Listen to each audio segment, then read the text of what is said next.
So let's first put in historical perspective the nation states building in Ethiopia, starting from Menelik to Haile Selassie, Dirk, EPRDF, and now what's happening.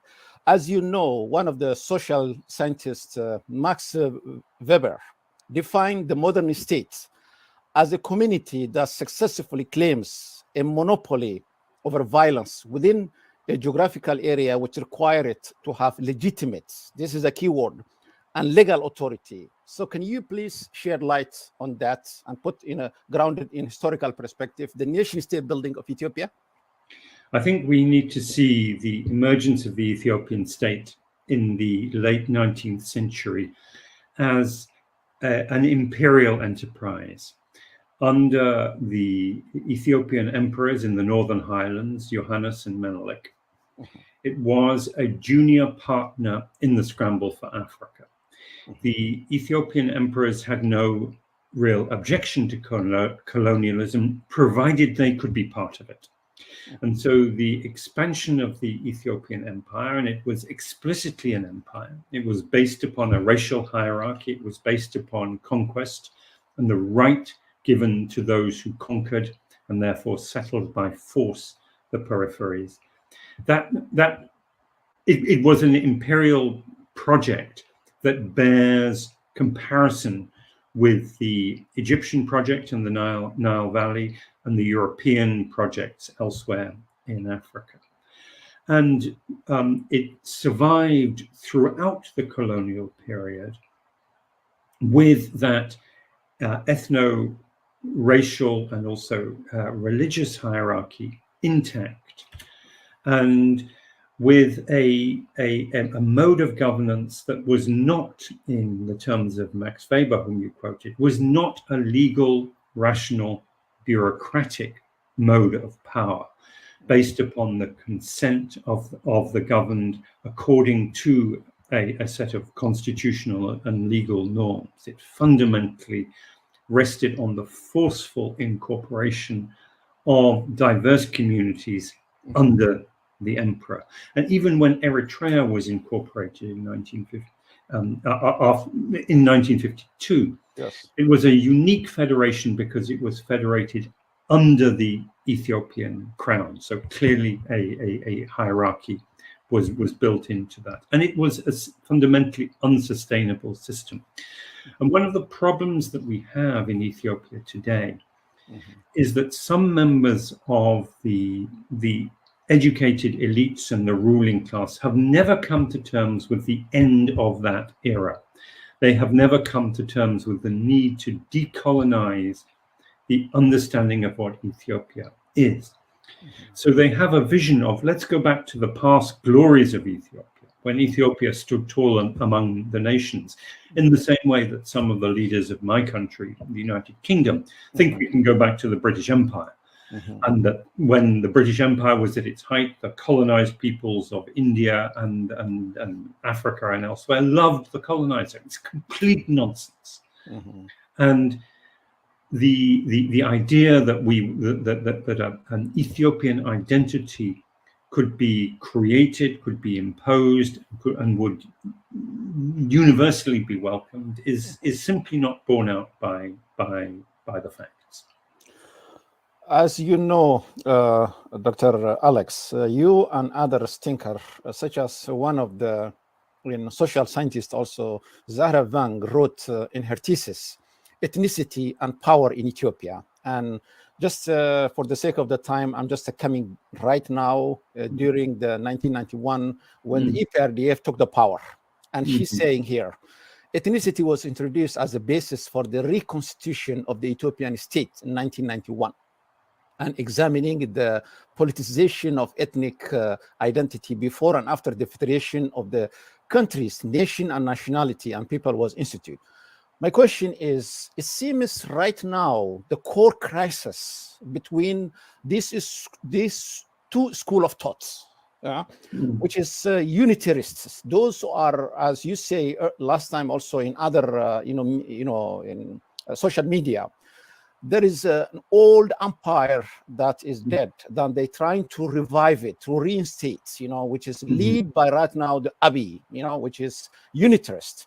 And the other group, such as, TPLF, Oromo Liberation Front, the Ogaden, others, who are fighting, to keep it. And as you say today, the irony is, Abiy is trying to destroy, and before, during the 70s, it was other way around. Can you, precisely, shed light on this school of thoughts and how they bring today's crisis in Ethiopia? Well, during the revolution of 1974 and thereafter, there were those who wanted to maintain a strong, centralized authority, including a revolutionary authority. Those for whom the primary question in Ethiopia was the nationalities question, was the governance of diversity. And then there was the sort of the radical Republicans, if you like, who believed in that if the center were to be controlled by a truly radical revolutionary agenda, all this could be accommodated. And one of the tragedies of Ethiopian history is the forceful elimination of that third strand during the Red Terror, the complete destruction of that intelligentsia. So that those who were members of that, the EPRP especially, either had to move into the unitarist camp and become of one with those who believed in that imperial project. And some of them then resurfaced, especially around the 2005 election, making common cause with their former oppressors. Or they had to go into the federalist camp. And so that when the EPRDF under TPLF leadership took power in 1991, bringing the OLF rather belatedly into a coalition, the only formula that would keep Ethiopia together was the ethno-federalist formula. And that's what they went for. The great problem with that formula was, well, there were two problems.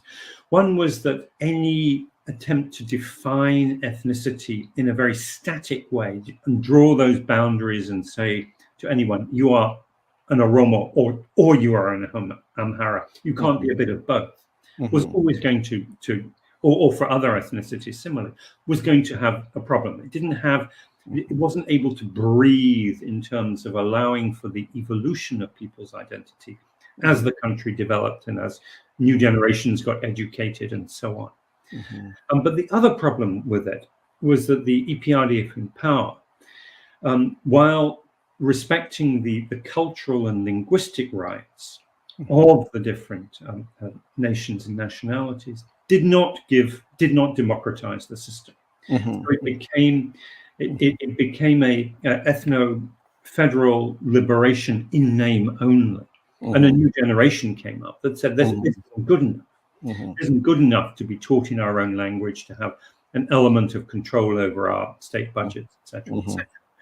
We want, our share of power at the center, which they were being denied.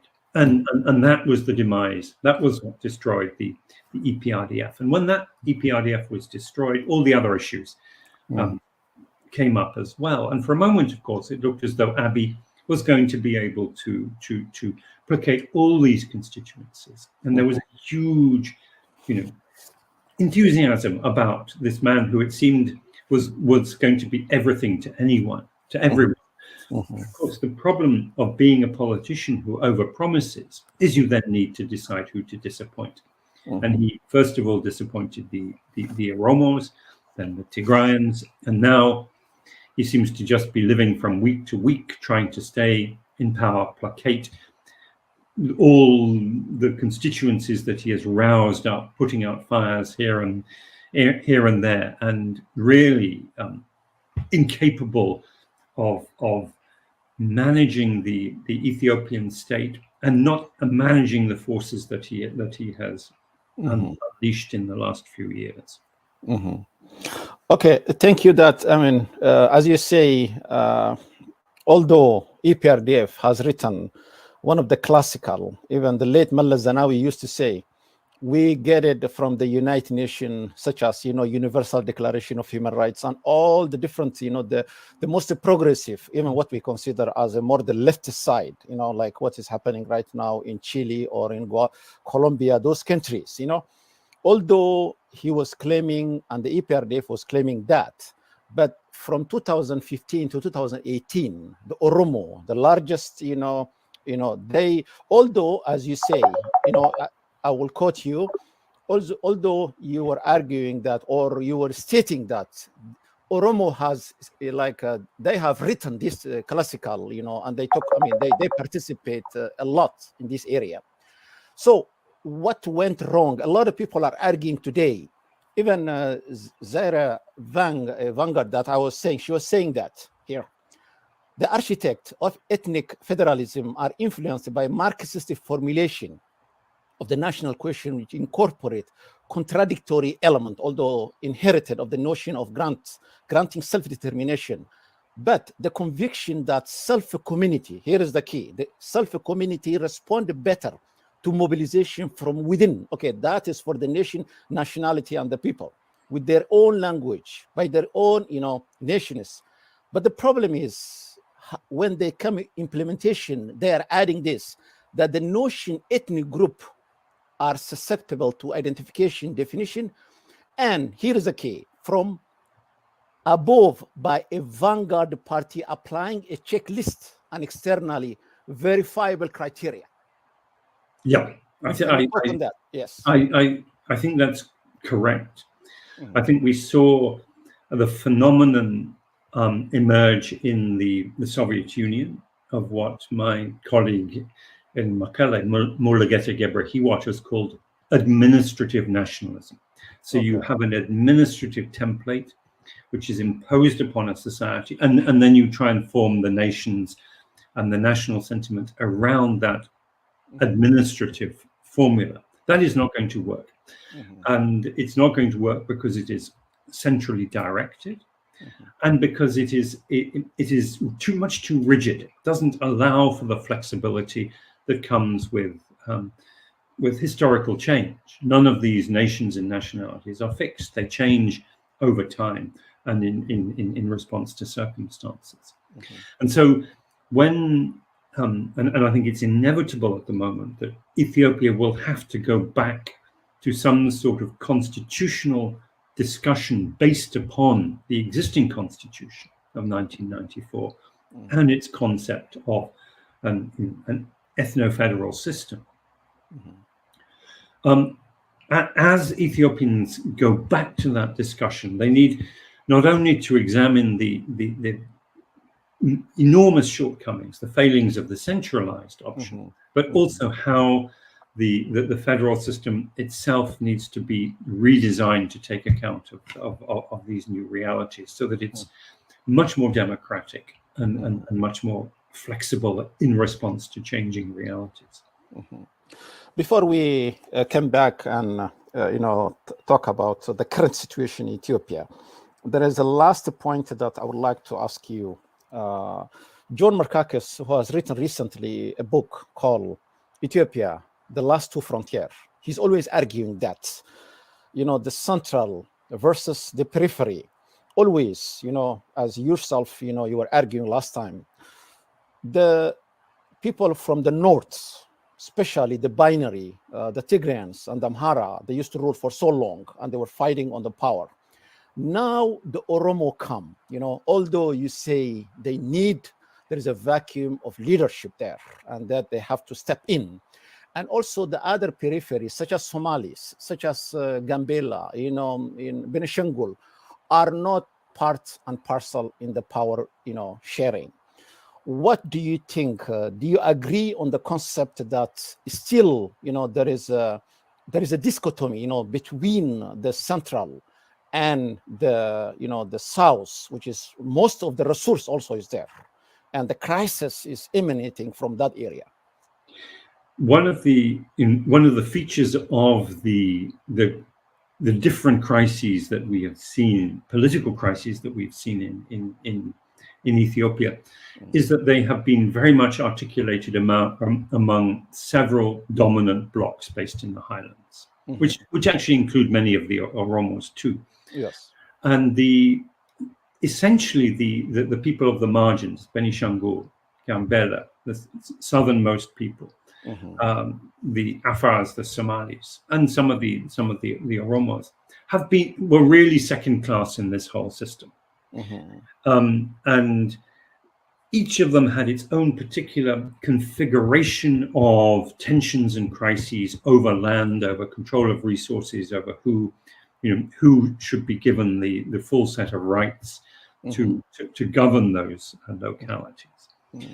And if there is a new political settlement that essentially reconfigures power among the highland blocs, one of the dangers is that it will reproduce those center-periphery relations that John Markakis was so critical of, and the system will generate a new round of instability there, because people in those peripheries have experienced the existential threat to them as communities arising from the overweening power of the highlands, and they have seen the vulnerability, the collapse of that imperial state in the highlands, and they won't tolerate it any longer. That's not a normative statement. That's just surely a fact. So the challenge of keeping Ethiopia together and redesigning the federation is going to have to take a lot more account of these what we used to call emerging regions some few years ago. Much more account needs to be taken of them than was the case when the federal constitution was designed some 30 years ago. If I come back, you have written some excellent articles this month, and if I'm not conflated my words, I really I'm very impressed the way you put it, nicely, your analysis, and eloquently, putting there, although some Amara elites that I was couldn't believe it. Even you were arguing one time that the coalition that has been made, the 9, coalition, which is you consider in your words OPEC, they have to be also included. My question is, there was one article, your recent article, that caught my eyes. U.S. diplomacy failing at critical moment in Ethiopian war. And there are 3 elements there that I would like to discuss with you. First is the United Nations. There was a human rights group, that led by a Kenyan lady, an American, and Sri Lankans, and they just, they make reports. Can you talk about that? If that will, implement it in the long run, or it's just, as they used to say, is a piper tiger on the pepper? Well, I think the 2 key elements for me that jumped out in this report is, one is they complained that the United Nations staff in Ethiopia had not cooperated with them. And I think that is significant. The UN in Ethiopia is not impartial in this. The second is that they said, yes, all parties to the conflict, they didn't address Eritrea. Eritrea is outside their mandate. But all parties to the conflict in northern Ethiopia have committed abuses that appear to be war crimes. But only one side has committed the war crime of starvation, and only one side has committed these violations on a scale that is widespread and systematic and related to a state project, i.e. a crime against humanity. They also implied, that they didn't say outright, that because it was widespread, systematic, and ethnically targeted, that they might conclude that there was genocide. So I think the most important lesson from this is, here we have the United Nations experts saying, yes, all sides are responsible for abuses, but the type and scale of abuses is very different on one side to on the other. And that is enormously important, because quite clearly one side, and here, especially if we include Eritrea on that side, the federal government plus Eritrea, is intent on the crime of extermination against Tigrayans. And once we recognize that, it changes the moral and political imperative, and indeed the legal obligation on the international community. Okay, if I come back to your second point, which is, if I just paraphrase here, the second problem is that military and diplomatic dynamic are not in synchrony. They are not going together. So my question is, right now, Obasanjo is heading to even to North America to meet with, according to what I heard, he will meet with in TPLF or whatever regional, the officials of TPLF. And what I'm trying that you'll give us a perspective is, do you think the AU, the European Union, the US, led by Mike Hammer, do you think they will achieve a lasting peace in that area? With their pressure, I mean, the economical right now, sorry to interrupt you, the economy is really bad and they will have a lot of leverage. And there is another group also, we'll talk at the end, if we have time, about the geopolitics that's going on and what's happening right now in Ukraine and all that area. We can put it in that context. But these two persons, Mike Hammer and Obasanjo, who is, you put it in your paper that he was a colonel in Biafra, he was one of those people who use it as a weaponize, So can you shed light on that? As currently constituted, the African Union process supported by the United States, the UN, and the European Union is not going to succeed. Okay. And the fundamental reason it's not going to succeed is that the African Union set up its process. It's based in Addis Ababa. It is very vulnerable to arm twisting by the government of Ethiopia. President Obasanjo has made his own analysis, his own priorities perfectly clear. He was the one who, against the advice of everybody else in the international community, last year went and certified the election of Abiy Ahmed. So he became partisan from the get-go. Okay. And the Ethiopian government has initiated steps towards peace when it loses, when it is confident that it is going to prevail, either in the battlefield or through starvation. It slows down the process.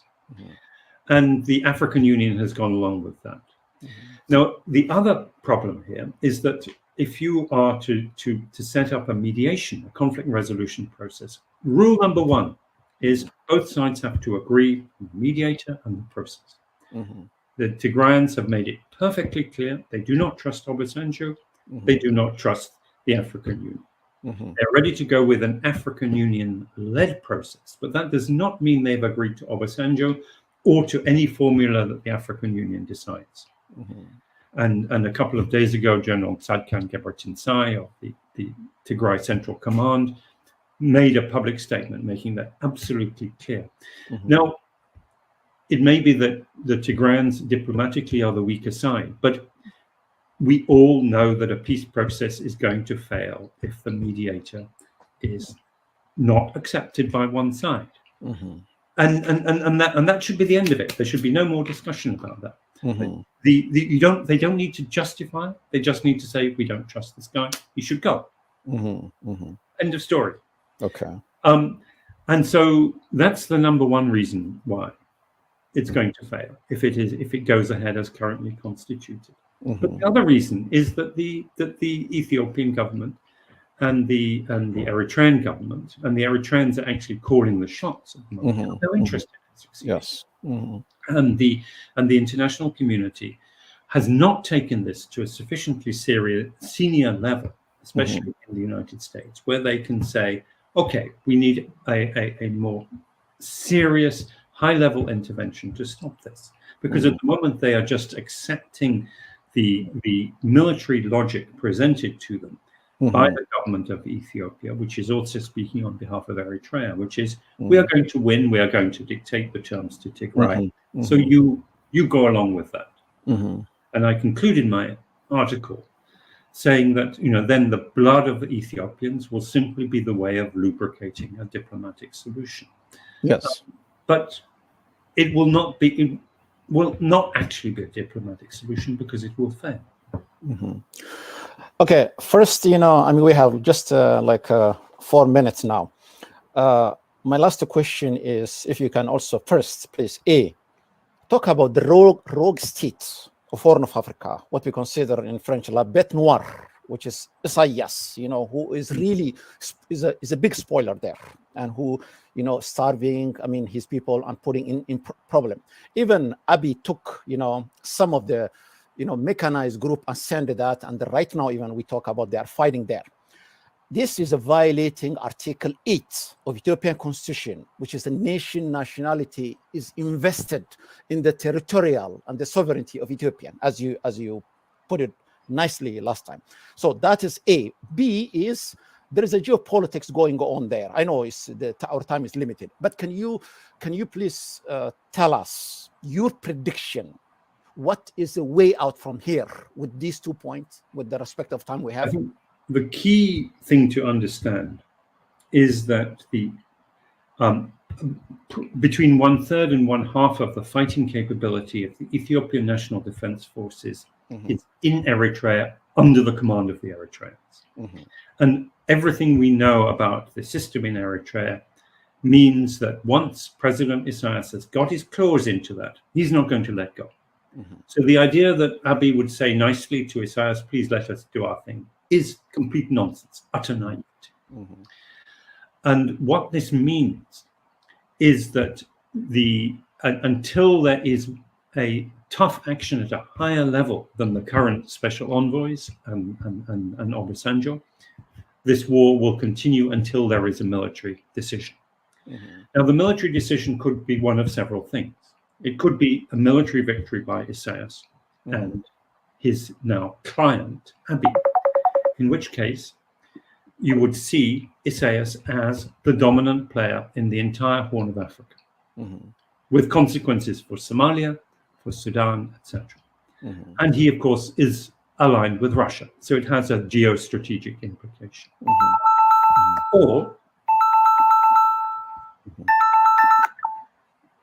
Or we're going to see the collapse of Ethiopia and Eritrea, which is quite a likely scenario, the complete disintegration of the state system there.